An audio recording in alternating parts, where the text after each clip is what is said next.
Bonsoir à toutes et à tous et bienvenue dans votre émission de réflexion et de responsabilité citoyenne. Certaines régions de la Guinée sont, ces derniers temps en tout cas, le théâtre d'incendies à répétition, habitations réduites en cendres, familles endeuillées ou brusquement plongées dans la précarité. Le feu imprévisible et dévastateur s'impose désormais comme un risque majeur. Défaillance des installations électriques, urbanisation anarchique, insuffisance des dispositifs de prévention ou manque de culture du risque, autant d'interrogations qui méritent d'être posées avec rigueur et sans complaisance. Pour en parler, Grand Angle reçoit ce soir Mohamed Kouyaté, expert en protection civile. Avec lui, nous tenterons de comprendre les causes profondes de ces sinistres à répétition, d'évaluer l'état de préparation de nos services de secours et surtout d'identifier les mesures urgentes à prendre pour protéger les vies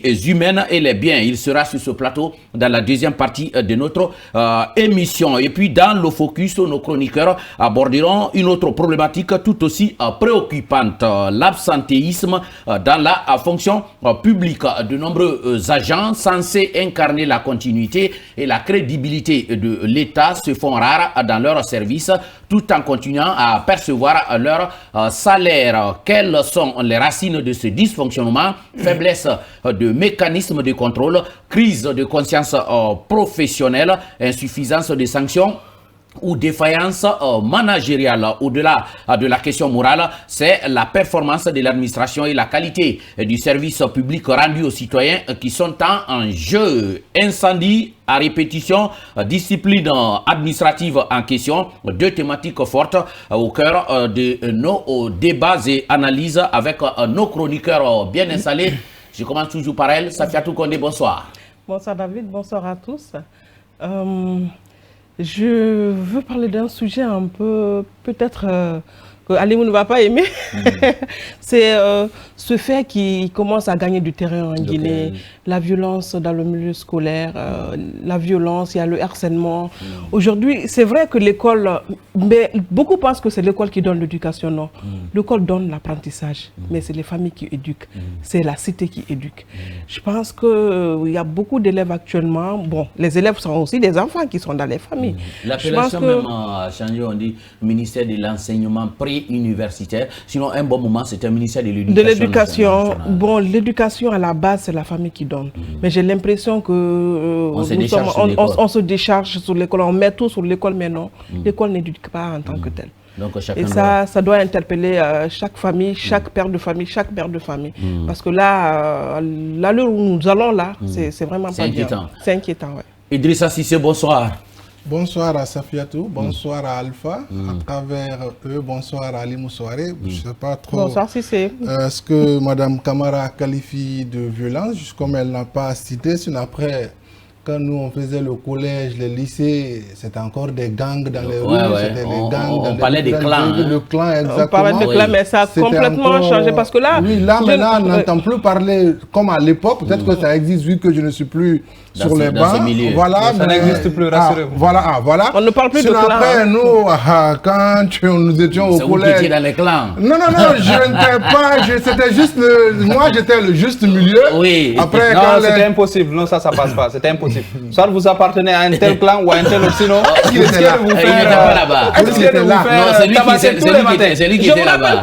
Idrissa, oui, on continue. Voilà, je ne sais pas dans quel côté il va me mettre. Je sais déjà où il me met, mais rassure-toi, je n'étais pas de ce côté. Il était neutre. J'étais neutre, voilà. Donc, c'est vrai que cette tendance a changé. Mais après, les violences, notamment tout ce qu'on peut comprendre maintenant dans les écoles, l'école est censée être le temple du savoir. On est les parents d'élèves, on doit être rassurés une fois que nos enfants sont dans ces installations scolaires. Mais après, est-ce que les fondateurs et certains anciens ne savent pas? Au fait, le trajet école-maison, tant que l'enfant n'est pas arrivé à la maison, c'est encore la responsabilité de l'établissement. Beaucoup pensent que oui, une fois que la sécurité est maintenue, l'enfant est sorti de la cour de l'école. Ce n'est plus notre problème. La dernière fois, l'ancien ministre s'est dit, le rappelait ici, je pense qu'on doit Ali aime ce terme, hein, qu'on doit beaucoup plus sensibiliser, faire comprendre à ces éducateurs que l'éducation, en tout cas la sécurité des enfants, école, maison, ils ont toujours leur part de responsabilité. Ils ont leur part de responsabilité. Ali Moussoiré, bonsoir. Bonsoir Yambounou, pédagogiquement bonsoir. Alors vous savez, quand on parle à l'école, elle a dit l'école n'éduque pas, c'est vrai, l'école instruit. Mais vous savez, tout enfant... Mais ça fait partie de l'éducation. Non, aussi, il y a l'éducation à part, il y a l'éducation à part, il y a l'instruction à part. Exactement. Et si vous savez, l'enfant traverse... Moi, je ne suis pas d'accord qu'on dise que l'éducation ne fait pas partie de d'accord, on discutera ça après. L'éducation de base, David, c'est vraiment la fin. L'éducation, c'est à ça fait 9 mois sur 12. 9 mois sur 12 et 6 heures sur 24. L'enfant passe ça avec les... Vous avez dit 6 heures sur 24, ça règle tout. Voilà, les autres, il y a 8 heures de sommeil. Il y a 8 heures de sommeil. Ouais, mais sous la responsabilité des parents à la maison, c'est eux qui les parents doivent devenir beaucoup plus. C'est les parents qui te disent couche-toi. L'école éduque, ça j'insiste. C'est à la maison qu'on vous apprend que tel est votre frère, tel est votre soeur, vous devez respecter. Mais c'est à l'école qu'on t'apprend 1 + 1 est égal à 2. Oui. Ouais, voilà.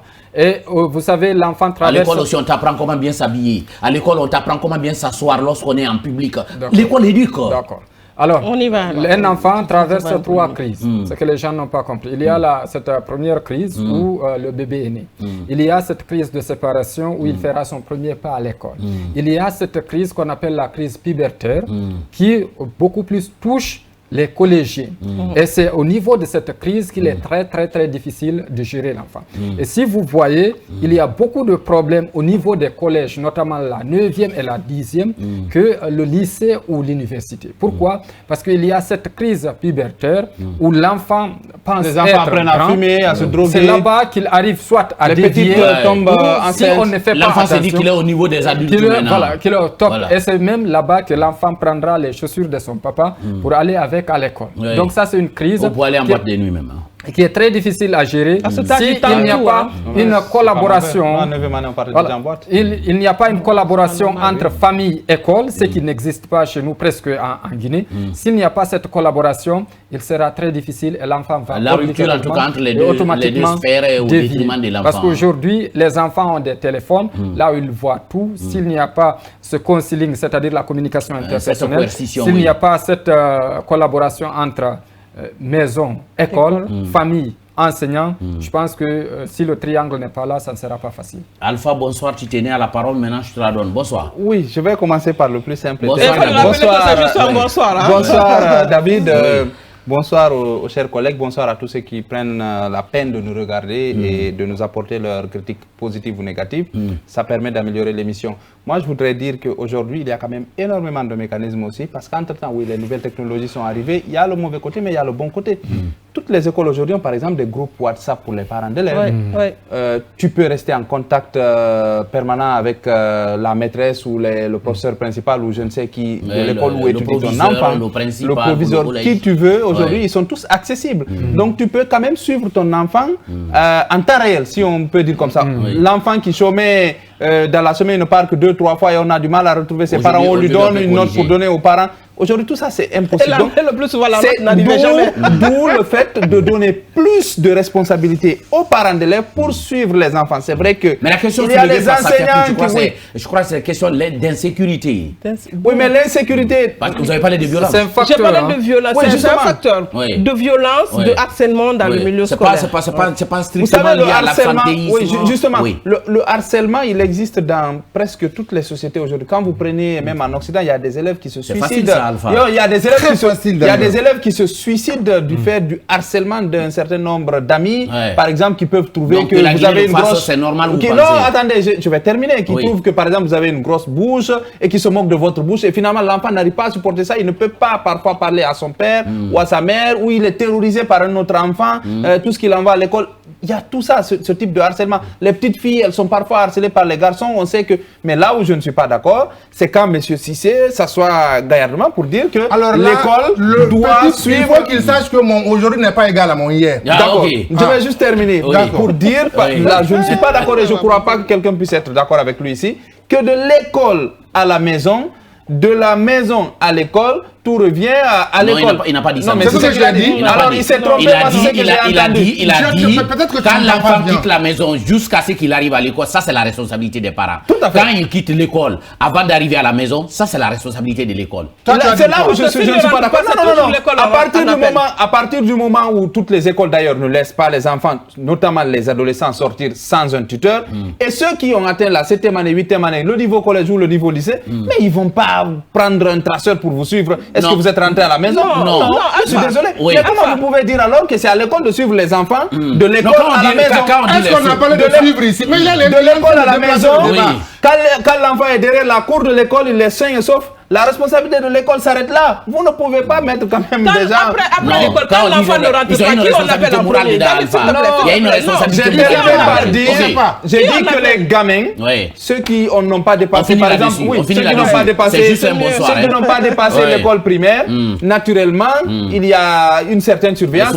Souvent même, il y a des taxis motos, des voitures qui viennent, il y a des cartes pour les enfants. Si tu n'as pas la carte de l'enfant, tu ne peux pas récupérer l'enfant. Mais quelqu'un qui a atteint la 7e année, qui a appris à aller en boîte de nuit, qui circule dans tout le quartier, qui monte, qui descend, qui peut aller jusqu'à telle boîte. Non, je ne parle pas de 5e année. J'ai dit après le collège. Vous savez, prenez la peine d'écouter les gens. Quand on dit alpha, l'école a une responsabilité morale. Moi, vous ne pouvez pas mettre sur le dos de l'école. Non. Un enfant, quand ça arrive, on va appeler l'école pour demander à quelle heure vous les avez libérés. Oui, justement. Mais un enfant qui a dépassé déjà. Mais on appellera quand même pour demander. Je suis d'accord. Mais ce n'est pas la responsabilité de l'école. Ce n'est pas la responsabilité de l'école de suivre des enfants qui font la 8e année, la 9e année, ou la 10e année jusqu'à l'heure.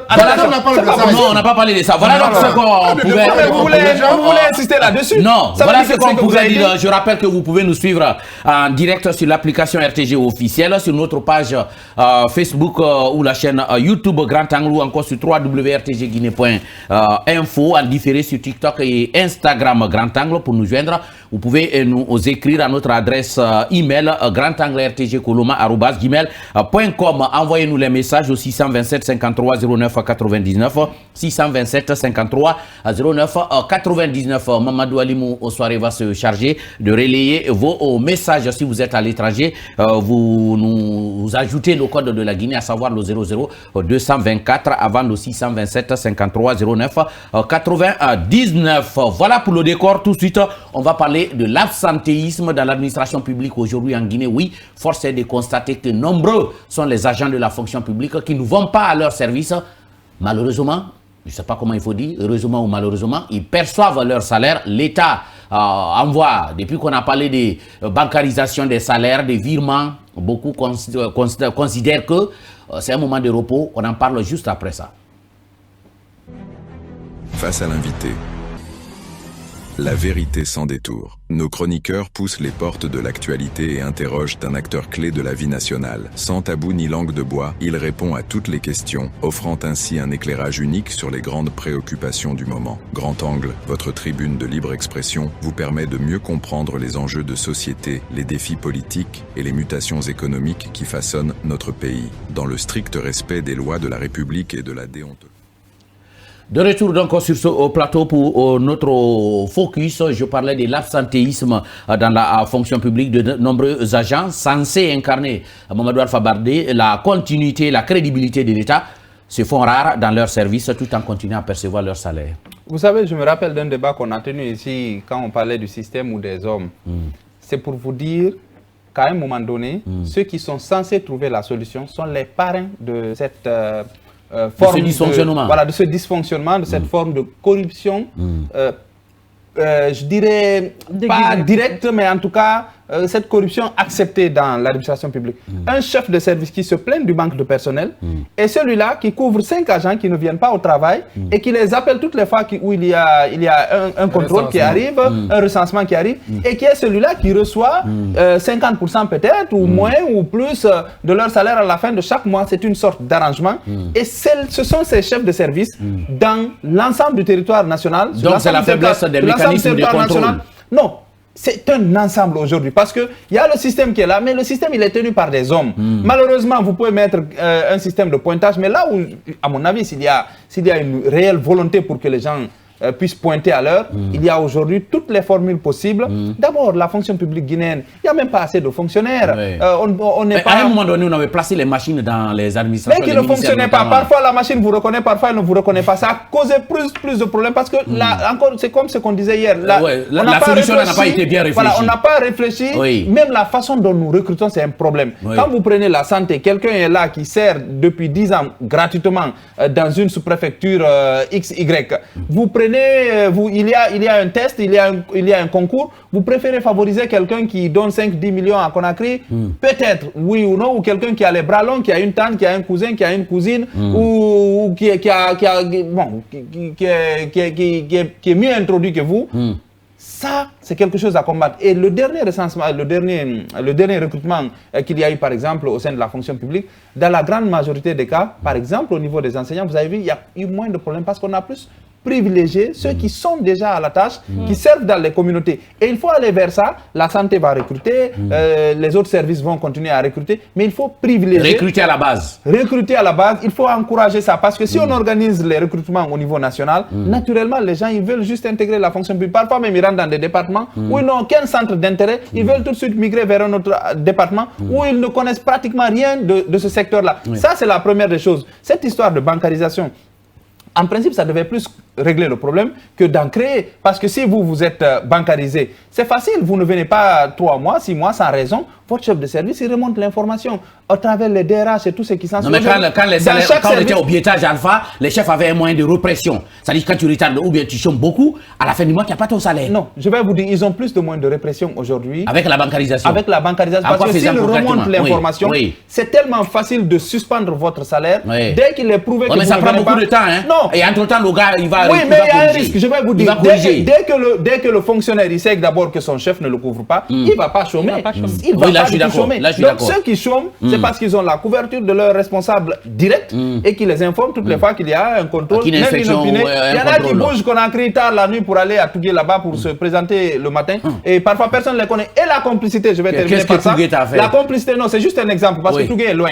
La complicité, c'est que s'il y a 5 agents, 3 ne viennent pas, mais les 2 au moment du contrôle, ils vont venir, ils vont nous trouver nous les 3. On n'a pas le courage de dire non. De dénoncer. De dire non, chef de service. Ça là, la prochaine fois, on va vous dénoncer. Donc à un moment donné, il y a une complicité et des gens, il y a un silence coupable à tous les niveaux. Alimou, certains agents disent qu'on vient, on passe toute la journée, on est assis, on ne fait que croquer. Oui, parce que... ça ne travaille pas, les noix de cola, on mange, jusqu'au soir à 13h, on prend nos sacs, on rentre. Oui, je suis d'accord avec eux parce qu'il y a une adéquation entre la demande et l'offre. Ça veut dire quoi? Il y a aujourd'hui des départements, vous allez voir, il y a des cellules ou des sections où le nombre de personnes dépasse même les postes. Ce qui veut dire que tu viens, tu n'as même pas là où t'asseoir, à plus forte raison où travailler. Tu es dans les couloirs, il y a des chefs, par exemple, de cellules ou des sections qui n'ont même pas de bureau. Comment les agents à l'intérieur voilà. Le plus souvent, quand tu les vois venir, ça veut dire qu'on a monté un projet, voilà. La banque est prête à mettre l'argent, et puis voilà. Ça, c'est le premier aspect. Le second aspect, comme l'a dit Alpha, il y a une complicité. Et si aujourd'hui, la santé, l'éducation sont les principaux demandeurs, ce qui veut dire qu'il y a d'autres secteurs qui n'ont pas besoin de recruter. Il faut qu'on arrive à recruter par secteur et par besoin. C'est pourquoi vous allez voir... Et les bons profils. Ouais, il y a des départements où on n'a pas besoin assez d'effectifs. Oui, ça pour on connaît. Fonctionner. On connaît par exemple... Le second aspect, c'est aujourd'hui parce qu'il n'y a pas un mécanisme de contrôle. Il n'y a pas un mécanisme de mouvement. Vous allez voir, il y a un projet ici, c'est le chef de projet seulement et celui qui est à côté. Les autres n'ont rien à voir, sauf venir peut-être passer toute la journée et puis rentrer. Et le problème, l'administration ne fonctionne pas parce que une fois que le ministre quitte, ce département n'arrive pas à fonctionner. On attend la nomination du ministre, du secrétaire général jusqu'à la fin. Alors que l'administration, c'est une continuité. Ce qui fait aujourd'hui, vous allez partir dans beaucoup de départements ministériels. Les gens attendent encore la nomination des nouveaux ministres, des cadres maintenant. Pour voir si je peux être sous ses ailes pour monter des projets et sortir de l'argent. Ils attendent encore. Les secrétaires généraux seront nommés, ils vont continuer à attendre. Et les autres, ils vont dire, ah, c'est la même chose, je vais continuer à venir. Et puis, mais quand je ne viens pas là, c'est pas surtout qu'on a créé, c'est beaucoup plus c'est même à l'intérieur du pays. Donc, si on résume au département, à autre, non. Il y a des directions à l'intérieur c'est-à-dire non, on cite les départements alpha. Parfois, il n'y a même pas de directeur. Alpha, on cite les départements. Si déjà à Conakry ça se fait, le ministre qui est à côté n'a pas la capacité de contrôler ceux qui sont sous son nez et sa barbe, c'est pas ceux qui sont à Zénikouri qui va contrôler. C'est pourquoi nous parlons de ça. Idrissa, on parlait du dysfonctionnement et peut-être des carences des responsables à contrôler. Mais dans tout ça, où est la conscience professionnelle? La conscience professionnelle, je vais juste peut-être aider des personnes qui ont pris beaucoup d'eau sur ce plateau aujourd'hui.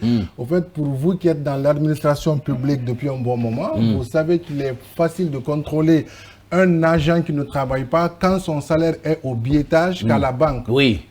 Ça s'explique, ça se comprend. Quand c'est à la banque, quand tu contractes un prêt, on ne peut pas couper ton salaire parce qu'après, ça fait beaucoup de circuits pour que le salaire soit coupé. Ça, c'est de passage. Maintenant, en parlant de la conscience professionnelle, je me dis que ce problème est, c'est-à-dire l'absentéisme chronique, si vous voulez, de certains travailleurs de la fonction publique se situe à deux niveaux. C'est d'abord le fait qu'on ne sanctionne pas et il n'y a pas de rigueur dans ce qu'on fait comme travail. Si réellement, parce qu'après, il n'y a pas de travail à faire. Non, au fait, on peut pas recruter des gens et dire qu'il n'y a pas de travail. Si réellement on t'a affecté dans un service, je me rappelle, peut-être que ce n'est pas les mêmes exemples. Au moment où nous venions à la RTG ici, à peine on s'assied dans une salle de rédaction, mais on trouvait toujours quelque chose à faire. Nous-mêmes, on trouvait du boulot, on trouvait du travail. Mais si tu viens t'asseoir tranquillement, tu ne cherches pas à approcher les personnes que tu as trouvées, serait-ce que les écouter pour voir comment peut-être quand des dossiers arrivent dans des chemises, comment ça se passe, tu ne pourras rien comprendre. Mais après, le problème, quand ces fonctionnaires se rendent compte que je vienne, que je ne vienne pas, à la fin du mois, il n'y a pas de problème, le chef de service... Je me rends à la banque, le sort de là, je prends tranquillement mon salaire. Au-delà de tout, on a des gros soucis par rapport au patriotisme. Parce que quand tu es, le plus souvent, ces dysfonctionnements... On a l'impression que les gens sont plus réguliers quand ils sont stagiaires que quand ils sont engagés. Oui, en fait, c'est ce que je dis. Le problème, c'est au niveau des sanctions. Tant qu'il n'y a pas de sanctions, tant que ce travailleur ne sait pas que s'il ne vient pas au travail, il s'expose à des sanctions, ça ne peut pas régler. Prenez le privé. Prenez juste un exemple, nous sommes là, je ne vais pas faire au Togo, mais prenez les médias publics et privés. Le privé, en fait, on est là, tu es payé en fonction de ce que tu fais. De ton rendement. De ton rendement. Mais c'est là, tu vois, un Ali Moussouare qui est reporter. Ancien reporter. Non, c'est un exemple. Voilà, il est là, reporter. Quand on ne lui tend pas une fiche de reportage, quand son responsable direct ne dit pas. Et des fois, même quand tu donnes la fiche, on regarde d'abord l'activité. Est-ce que de quoi il s'agit? L'exemple ailleurs. Oui, c'est cet exemple que je maîtrise beaucoup plus. C'est cela le problème du Guinéen. Comme ça le concerne directement, il n'a pas envie qu'on parle alors qu'il passe toute sa vie ici à parler des autres. Je laisse les exemples de ce Baldé.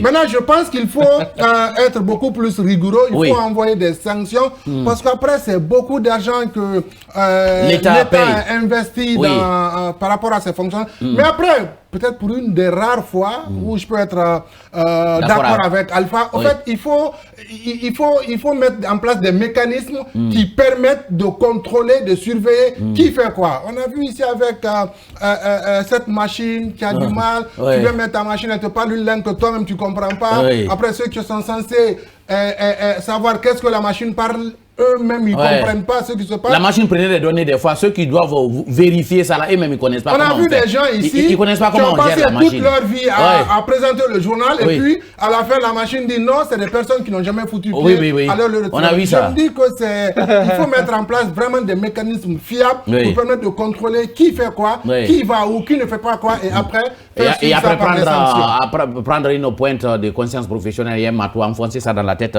de ceux qui sont... il faut qu'on arrive à ça. C'est trop dit.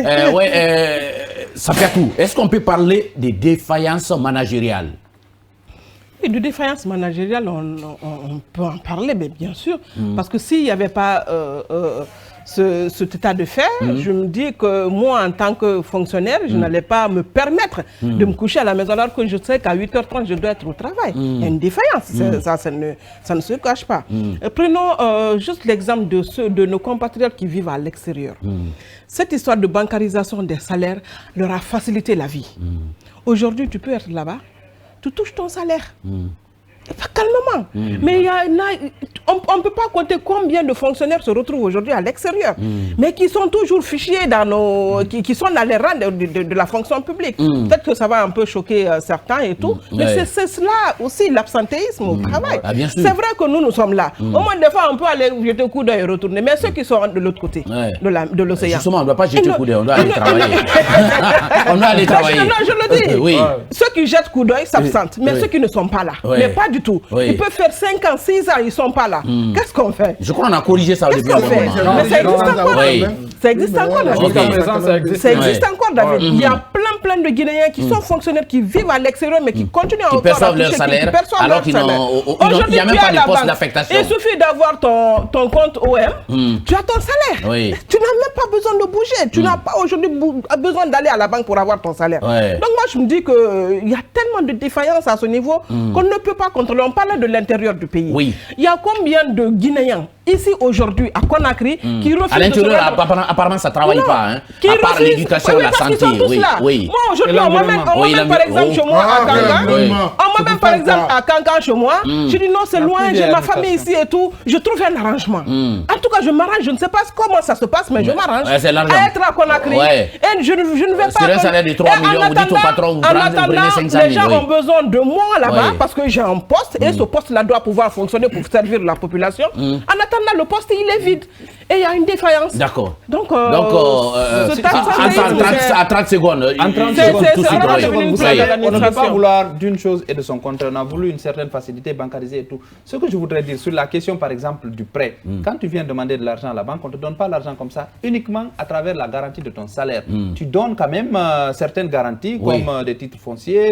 Il y a un certain nombre de garanties que tu donnes. Non, c'est la signature. Il y a un certain nombre. Pas d'un titre foncier. C'est un exemple. Ça dépend du montant que tu demandes. Si tu demandes un gros montant, il y a des limites aussi, c'est en fonction de ton salaire. Je sais. Quand tu demandes Alpha, le prêt à la banque, c'est en fonction du montant de ton salaire. Deuxièmement, il faut la signature de ton chef de service.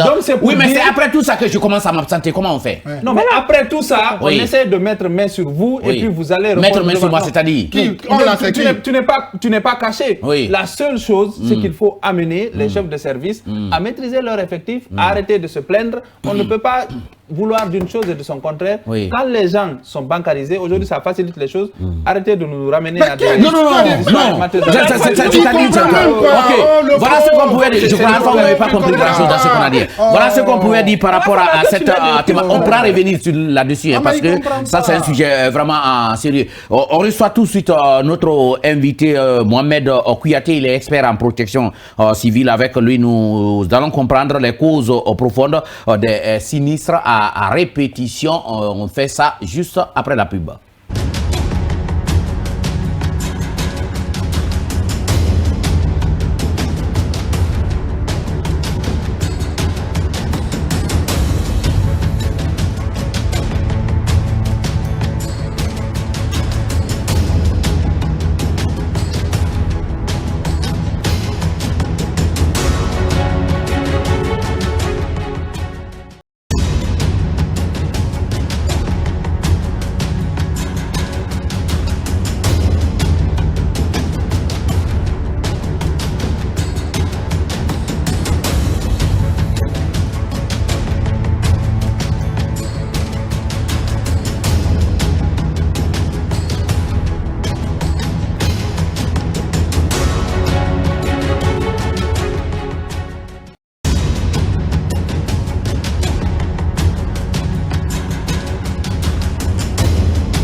Face à l'invité, La vérité sans détour. Nos chroniqueurs poussent les portes de l'actualité et interrogent un acteur clé de la vie nationale. Sans tabou ni langue de bois, il répond à toutes les questions, offrant ainsi un éclairage unique sur les grandes préoccupations du moment. Grand Angle, votre tribune de libre expression, vous permet de mieux comprendre les enjeux de société, les défis politiques et les mutations économiques qui façonnent notre pays. Dans le strict respect des lois de la République et de la déontologie journalistique,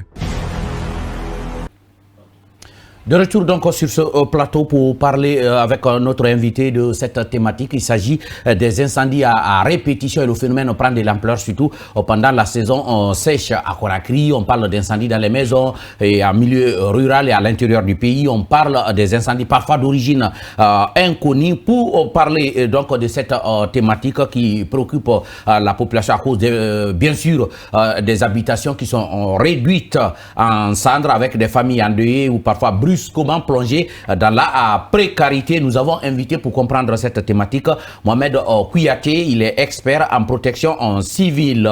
Monsieur Kouyaté, bonsoir et bienvenue. Bonsoir monsieur. Bien. Bonsoir à vos téléspectateurs. Oui. Bonsoir à madame et à messieurs les présentateurs. Oui.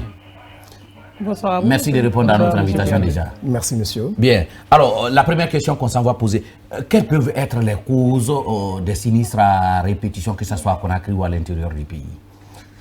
Alors, la problématique de la sécurité incendie est une problématique, disons, qu'on pourrait considérer comme une espèce de millefeuille, très clairement. On ne saurait dire qu'il y a une cause de façon déterministe, qu'elle est celle qui prévaut beaucoup plus que les autres. Mais en Guinée, on a tendance à dire que généralement c'est lié au court-circuit. Alors, si nous prenons le cas des courts-circuits, vous conviendrez avec moi que nous avons de sérieux problèmes dans notre pays. D'abord, les populations ne sont pas sensibilisées, donc ne savent pas en réalité quelles sont les attitudes qu'il faut adopter par rapport justement à la sécurité incendie. Vous entrez dans des ménages, vous allez trouver plusieurs rallonges qui sont branchés par-ci, par-là, sur une seule prise. Vous imaginez ce que cela peut engendrer? Vous rentrez dans des maisons où les installations électriques sont faites en quinconce. Vous n'avez pas de disjoncteur différentiel. Vous avez des gens qui parfois grugent parce qu'ils prennent la ligne de EDG. Ils font rentrer ça avec des fils qui ne sont pas adaptés. Vous avez également des commerçants qui viennent nous revendre toutes sortes de matériel électrique ici, qui ne sont pas normés. Il faut savoir que notre pays, jusqu'à présent, n'a pas encore réussi à atteindre ce cap de normer, d'avoir une norme guinéenne liée justement au matériel électrique qu'on importerait chez nous. Nous avons toutes sortes de matériel que nous pouvons retrouver sur nos marchés. Nos commerçants importent ce qu'ils peuvent nous importer, qui se revendrait beaucoup plus. Et le plus souvent, nous savons tous que quand le prix il est très bas, c'est que le matériel est souvent de moindre qualité. Et vous avez donc ces matériels qui inondent nos marchés, qui vont dans nos ménages, lesquels matériels ne sont pas le plus souvent adaptés. C'est pas ignifuge, nous avons toutes sortes de problèmes avec. Mais au-delà de cela, nous avons également un problème. Ce problème, c'est quoi? C'est que nous avons un déficit très clairement en termes de réglementation en Guinée. Nous n'avons pas notre code de l'urbanisme qui est adapté aujourd'hui à la nouvelle réalité de sécurité incendie. Nous n'avons pas notre code de la construction et de l'habitat qui n'est pas adapté aux nouvelles normes de sécurité incendie.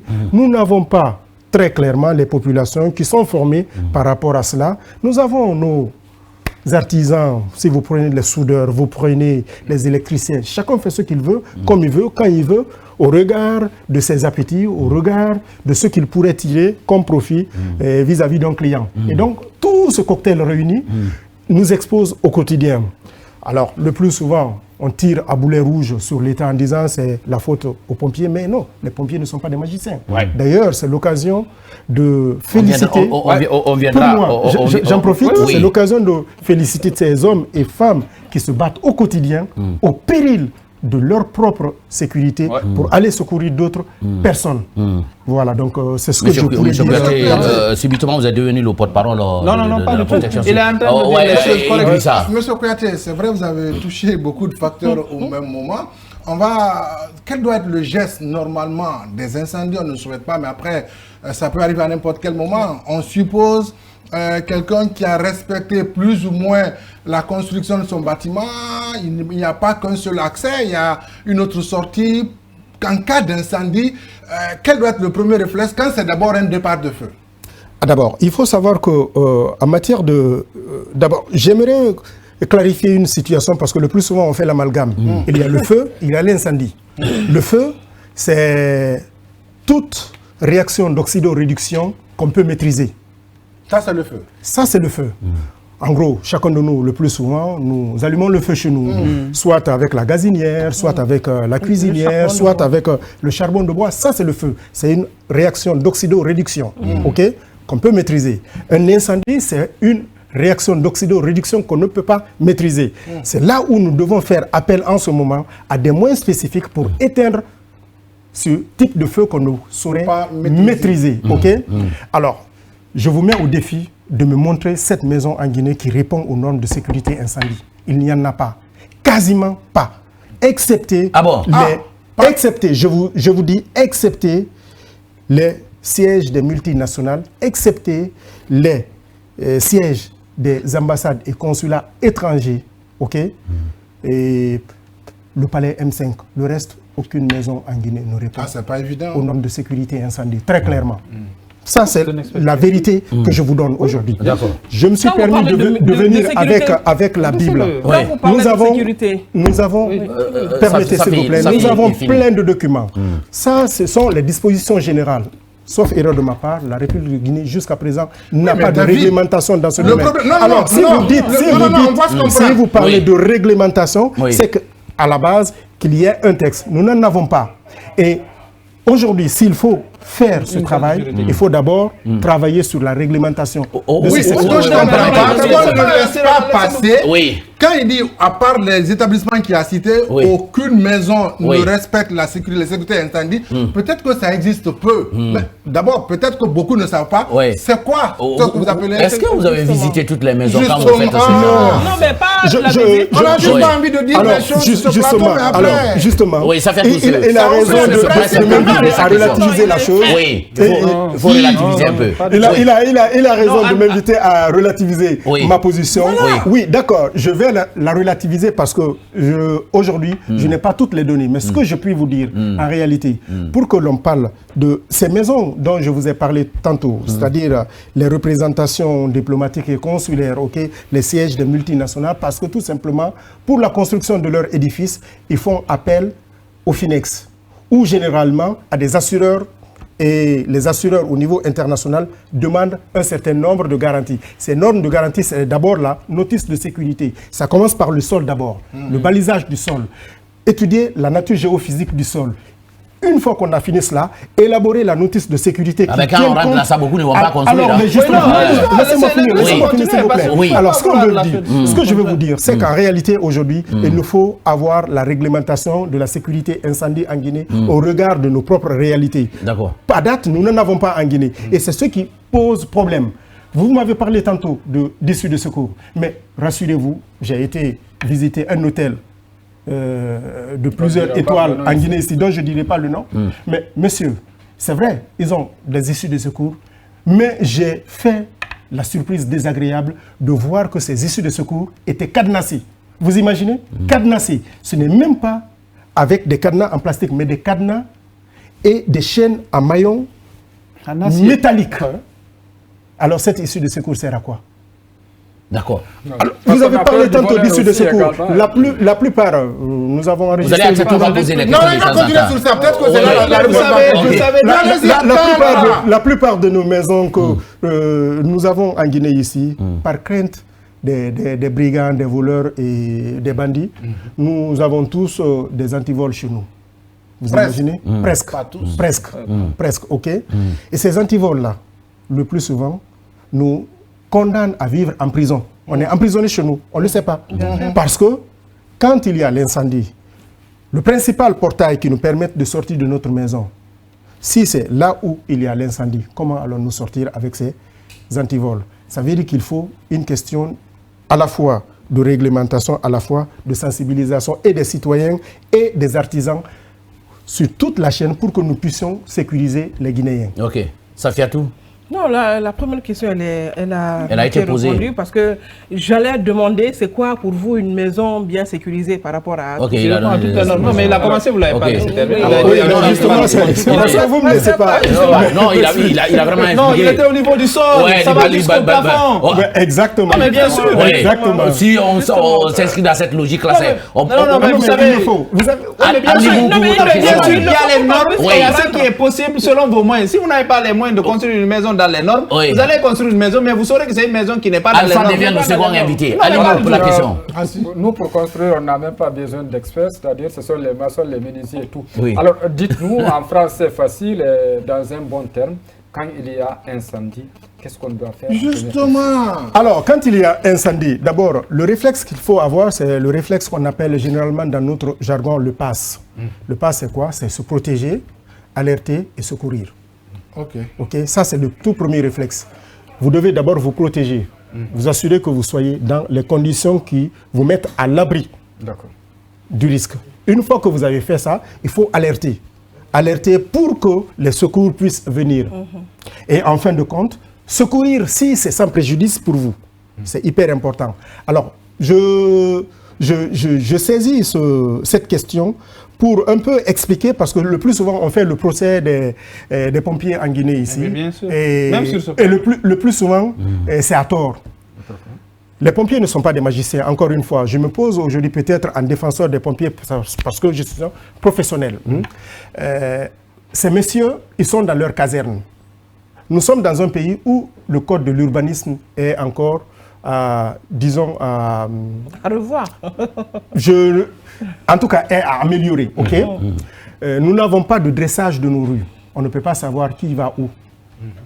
Quelle rue, comment peut-on appeler quelle rue, dans quelle... Ok, on ne le sait pas. Oui. Première remarque.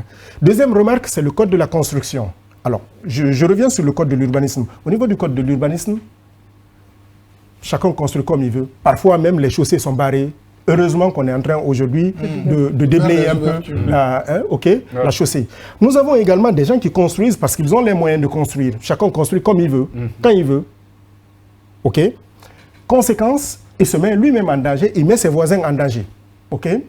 Nous avons finalement, ce problème, c'est que les gens ne sont pas sensibilisés, ils ne savent pas ce qu'ils font. Vous rentrez dans des ménages, vous avez plein de prises, vous n'avez pas de disjoncteur différentiel, vous n'avez pas de porte coupe-feu quand c'est par exemple des établissements recevant du public. Chacun fait comme il veut. Conséquence, quand il y a un incendie, qu'est-ce qu'on fait? On ouvre la porte, on appelle. Hey, il y a incendie, il y a le feu, il y a le feu. D'abord, quand vous ouvrez la porte, le feu, comme je vous l'ai dit tantôt, c'est une réaction d'oxydoréduction. Le feu appelle quoi? Un comburant. Le comburant, c'est quoi? C'est l'oxygène qui va activer le feu.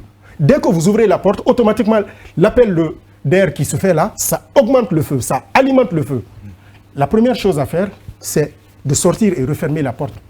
Parce que quand vous refermez, dès que le feu manque d'oxygène, automatiquement, il s'étouffe. Première chose à faire. Deuxième chose à faire, on appelle les pompiers. On a ouvert les portes grandement, on appelle les pompiers. Et après, on dit, ah, il y a le feu chez moi, je suis à Komandaya. Mais où à Komandaya? Alors le pompier commence, le moniteur qui a la personne sinistrée au téléphone commence à se poser la question, où à Komandaya, où? Et on commence à lui indiquer le coin. Ça se fait dans la c'est la galère. Pour arriver à ce coin, c'est la galère. Pour savoir d'abord où il y a eu incendie. Ensuite, qu'est-ce qui va se passer? Ils vont se bouger. Ils se bougent pour aller sur le site. Avant d'arriver sur le site, ça leur bouffe combien de temps? 1 heure parfois. Pourquoi? Parce qu'il y a des bouchons. Chacun conduit comme il veut, quand il veut. Nous n'avons pas de corridor sur nos chaussées dédiés aux services d'urgence. C'est-à-dire les pompiers, les policiers, les gendarmes, les ambulances. Nous n'en avons pas en Guinée. Et donc chacun conduit comme il veut. Il s'en fout d'entendre la sirène, le gyrophare qui est en train de faire son jeu. Ben, ce n'est pas son problème parce que ce n'est pas lui qui est sinistré. Et donc les pompiers, ils viennent en retard. Quand ils arrivent, ils viennent trouver le plus souvent que Le pire est fait. Le pire est fait. Oui, souvent. Alors nous dire que c'est de leur faute, le plus souvent on dit les pompiers sont venus en retard. Ils sont Ok, mais ils ne sont pas des magiciens. Ils ne sont pas des magiciens. Mais on les reproche aussi de venir souvent sur le site sans eau. Alors, c'est vrai ça? Alors je vais vous dire quelque chose aujourd'hui. Madame, ça c'est de la légende urbaine. C'est de la légende urbaine. Les pompiers ne peuvent pas se déplacer de leur caserne sans eau. Par contre, il y a un phénomène qui se passait avant aujourd'hui.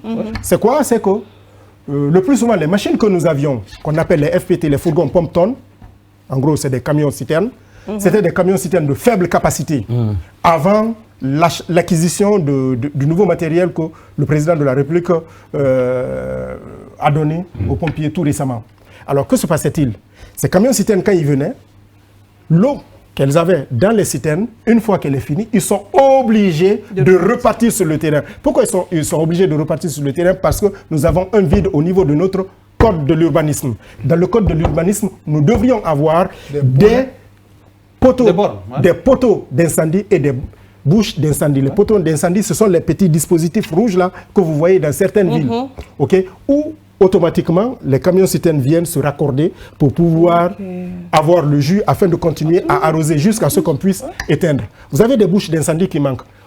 Malheureusement, c'est en 1954 que nous avons connu notre toute première unité de protection civile. Hein. Ça a été créé par les colons.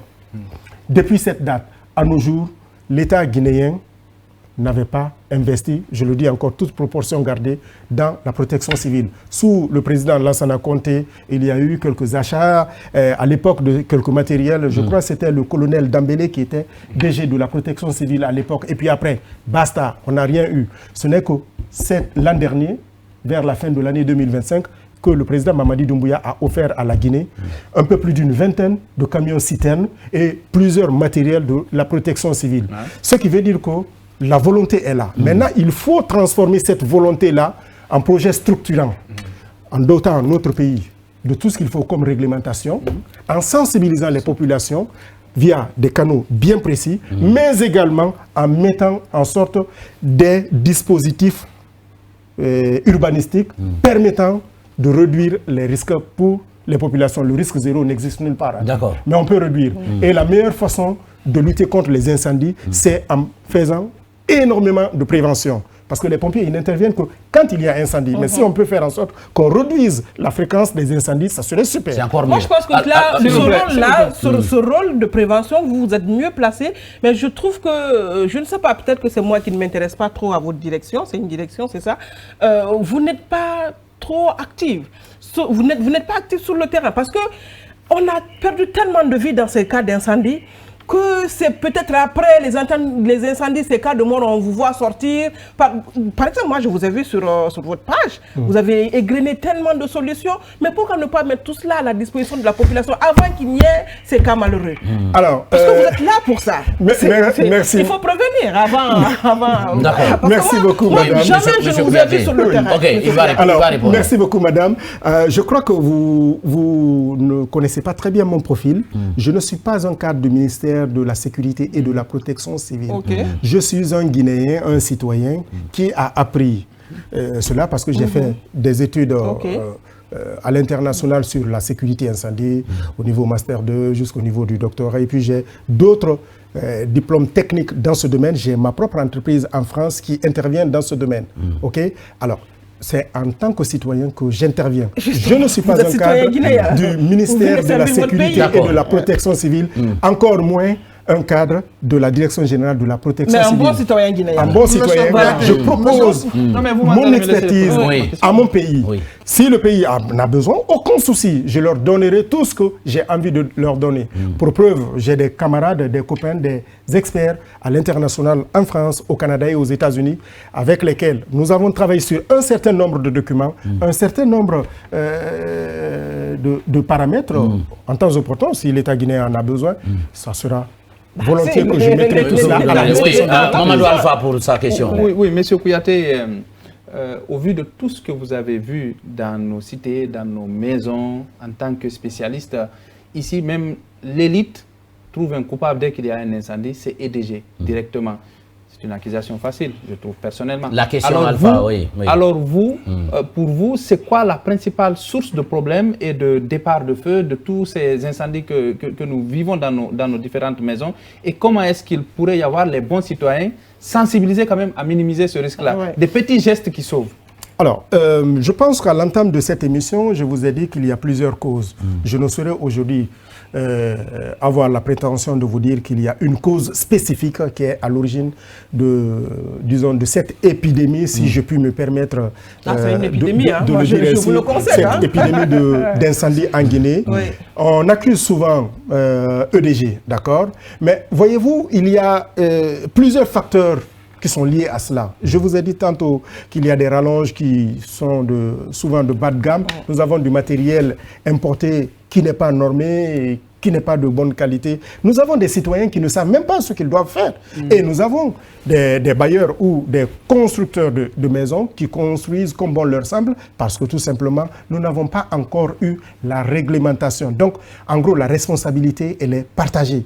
On ne va pas tirer sur l'État pour quelque raison que ce soit parce qu'en réalité, chacun de nous a sa part de responsabilité. Tant les artisans, tant les citoyens, tant les commerçants, tant la Direction générale de la protection civile. Donc, il y a aujourd'hui à travailler sur un mécanisme structurant de sorte que nous puissions réduire les risques en quoi faisant? Un, en mettant en place des réglementations. Deux, en sensibilisant les citoyens, en formant. Une fois en 2021 ou 2020, ou en tout cas, il y a quelques années de cela, j'avais proposé à l'État guinéen d'instituer une journée nationale journée nationale, comment l'avais-je appelé? Journée nationale d'appel à la citoyenneté et à la protection civile. En gros, c'est quoi? C'est aller dans les écoles, les collèges, les écoles primaires et même dans les lycées et les universités, une fois par an, apprendre aux citoyens les gestes qui sauvent, qu'ils apprennent. Les premiers secours. Exactement. Les premiers secours, c'est hyper important parce que cela permettra de réduire les risques. Si les gens savent ce qu'ils doivent faire aujourd'hui, s'il y a un sinistre ici, je vous assure, dans une masure de 10 personnes, il n'y aura qu'une ou deux personnes qui savent comment se débrouiller pour se soustraire de cette situation. Simplement, les gens ne savent pas. Monsieur Kouyaté, vous permettez, on a beaucoup parlé d'incendies dans les milieux urbains avec les installations, vous avez cité. Qu'en est-il des incendies qui se déclarent des fois en milieu rural, là où on ne parle même pas des câbles, il n'y a même pas courant, on n'a jamais vu courant là, mais il y a des incendies. Oui. Et on a souvent le diable. Ouais, on dit des fois d'origine inconnue. Vous savez, on était en train d'éteindre le feu, ça s'est allumé par là. Je vais vous dire que il n'y a pas d'incendie. Et là, je parle en tant que, je dirais, cartésien. Il n'y a pas d'incendie d'origine inconnue. Tout incendie a une origine. Et comme je vous l'ai dit, un incendie, c'est un feu qui n'est pas maîtrisé. Et le feu, c'est une réaction d'oxydoréduction. C'est aussi simple que ça. C'est que si vous prenez, par exemple, vous allez en rase campagne, vous allez en brousse, c'est que le plus souvent, d'ailleurs, cela existe le plus souvent dans les pays occidentaux où en été, vous avez plusieurs hectares, plusieurs kilomètres de champs, de forêts brûlés. Alors, en Guinée, ici, nous avons ça parce que, je pourrais dire, il y a parfois des feux d'origine criminelle, des incendies d'origine criminelle. Vous avez parfois des gens par inadvertance qui sont en déplacement, ils sont en train de voyager, ils fument, les fumeurs, ils balancent le mégot. Sauf que le mégot, il y a le feu là-dessus, il n'a pas éteint. Et quand il y a le feu là-dessus, que va-t-il se passer? Vous vous souvenez quand je vous ai dit que le feu a besoin de l'oxygène.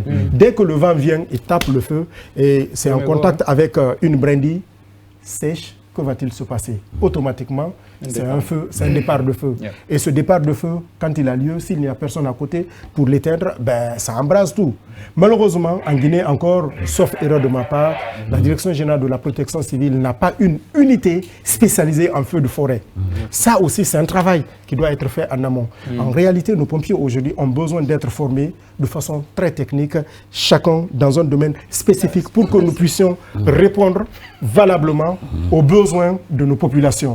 Je vous assure, nous pourrons débattre de ce sujet quasiment pendant plusieurs jours. Oui, oui. Il y a tellement de choses. David, des questions qui viennent de l'extérieur. Allez-y sur les questions de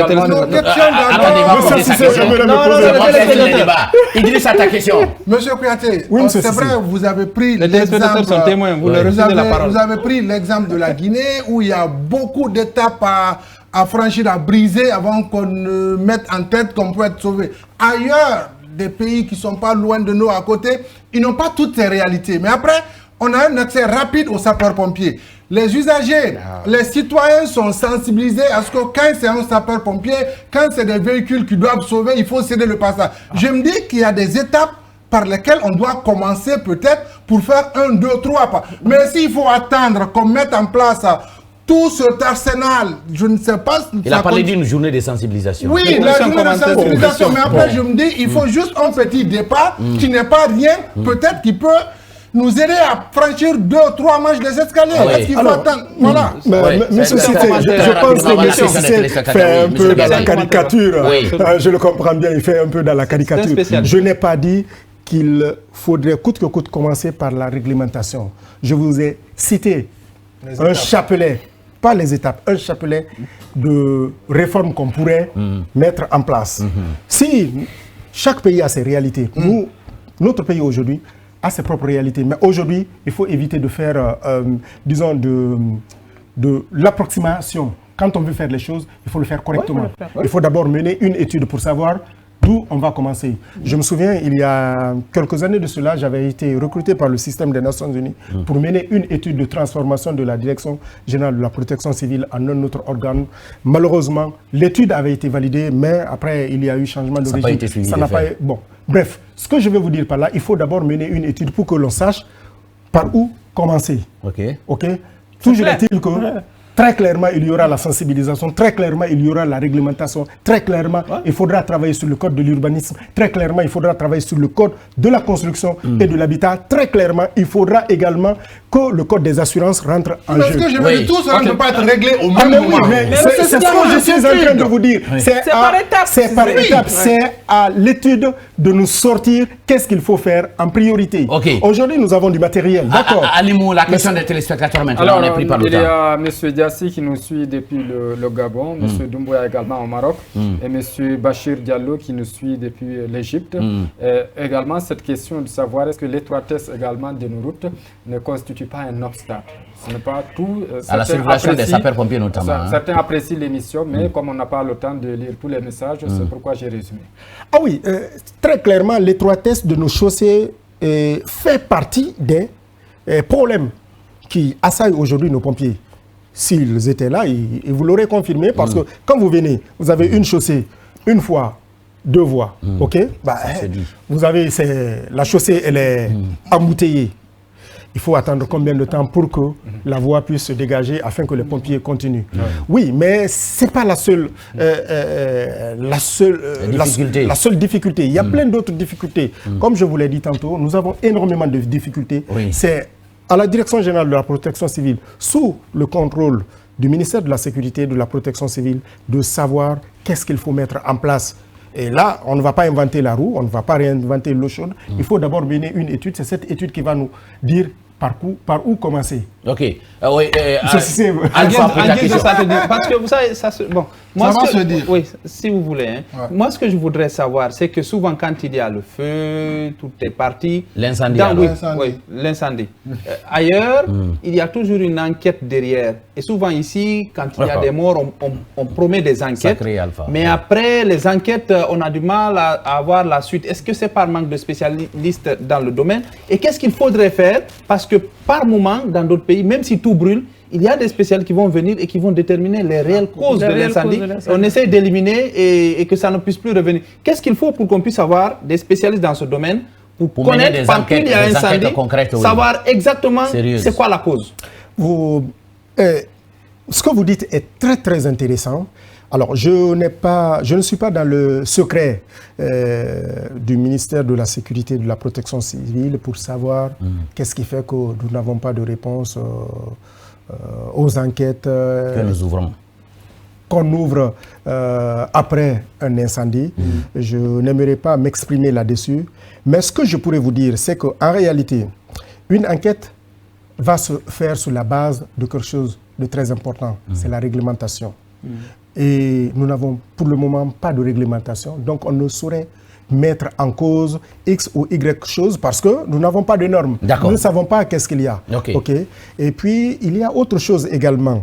Dans les pays organisés en sécurité incendie et en protection civile, vous avez des normes. Outre les normes que l'État édicte, vous avez des normes comme par exemple les normes que les assureurs édictent entre eux, qu'on appelle APSAD par exemple en France. Mais ces assureurs, ils rentrent en jeu. Ils font appel à des spécialistes. Malheureusement, en Guinée, encore, sauf erreur de ma part, nous n'avons pas de spécialistes en pyrotechnique et en protection civile. On a énormément de boulot encore. Le chemin n'est même pas tracé à ce que... Tout de suite, on passe à la rubrique ça se dit sans transition et Safiatou, ça se dit que... Oui, ça se dit que monsieur a son entreprise en Guinée depuis, mais je ne sais pas ce qu'il attend pour concrétiser, pour être sur le terrain, parce qu'on ne le voit pas souvent. C'est l'avis des téléspectateurs que nous avons recueilli et que nous sommes en train de vous transposer. Alors, j'avais une entreprise en Guinée, mais qui n'était pas dans la sécurité incendie. Par contre, j'ai une entreprise en France qui est dans la sécurité incendie. Ça s'appelle Arcos. Vous pourrez aller sur Internet, vous tapez www.arcos-sécurité.net, vous verrez. C'est mon entreprise qui est... Vous n'exercez qu'en France? Alors, je n'ai exercé qu'à l'international par le passé en sécurité et incendie. Une fois en Guinée, oui, j'avais mené une étude au compte du système des Nations Unies où j'étais consultant. Et puis après, je suis revenu. Par contre, je suis totalement disposé à mener des études ici en Guinée. Je n'ai pas encore d'entreprise en sécurité et incendie en Guinée pour des raisons qui me sont personnelles. Peut-être que cela... Monsieur Kouyaté, ça se dit que vous êtes parmi des Guinéens qui quittent l'Occident avec des projets pour venir en Guinée chercher des financements pour l'exécution de ces projets. C'est pourquoi vous êtes un peu plus chaud sur votre page pour parler de sécurité et incendie. Alors, monsieur Cissé, je vais vous parler les yeux dans les yeux et peut-être même tous les spectateurs pourraient en témoigner. Je ne suis à la recherche d'aucun financement pour quelque projet que ce soit. Par contre, je vais vous parler en toute franchise. Je suis partant pour participer à la construction d'une protection civile digne de ce nom pour que cette épidémie d'incendie que nous avons en Guinée ici, nous puissions en tout cas la freiner. Ok. Alimou, ça se dit que le dernier? Ça se dit qu'on a beaucoup de téléspectateurs. Vous pouvez lire quelques messages. Les messages. Vous pouvez lire quelques messages. On prend quelques messages et ce sera la fin. On présente les excuses. Oui. Non, lisez quelques messages. Déjà par le temps, oui. On nous bouscule déjà, Alpha. Hier, vous avez présenté les excuses. Aujourd'hui, vous présentez les excuses. Les gens vont arrêter d'écrire. Voilà. On va lire. On les lira après, Alpha. Oui, il faut comprendre là aussi. Alors, M. Kouyaté, peut-être en 30 secondes, votre mot de la fin, parce qu'on est bousculé, le journal est déjà là. Un mot de la fin, c'est de dire que la sécurité incendie doit être une affaire de tous. Nous devons tous nous impliquer. Chaque citoyen devrait se renseigner pour savoir est-ce que ce qu'il fait ne le met pas en danger, ça ne met pas sa famille en danger, ça ne met pas les autres en danger. À l'État également de se battre pour que nous ayons la réglementation qu'il faut. Et puis, à nos écoles et autres institutions d'enseignement, de formation, qu'on intègre également la notion des risques pour que nous puissions à 360 degrés protéger nos sœurs et frères guinéens sur l'ensemble du territoire national. Merci beaucoup. Merci à vous quatre d'être venus pour les débats pertinents. Merci à nos cadreurs qui étaient encore derrière les caméras pour nous permettre de produire cette émission. Merci aux réalisateurs, aux ingénieurs de son qui étaient mobilisés encore aujourd'hui pour nous accompagner. C'est la fin de ce numéro de Grand Angle. Dieu voulant, Mariam est déjà bien installée ici. Demain, vous allez la retrouver pour un autre numéro de Grand Angle avec un autre acteur majeur de la vie sociopolitique, économique et culturelle de notre pays. Dans un instant, vous allez suivre le journal télévisé. Portez-vous bien. Ciao.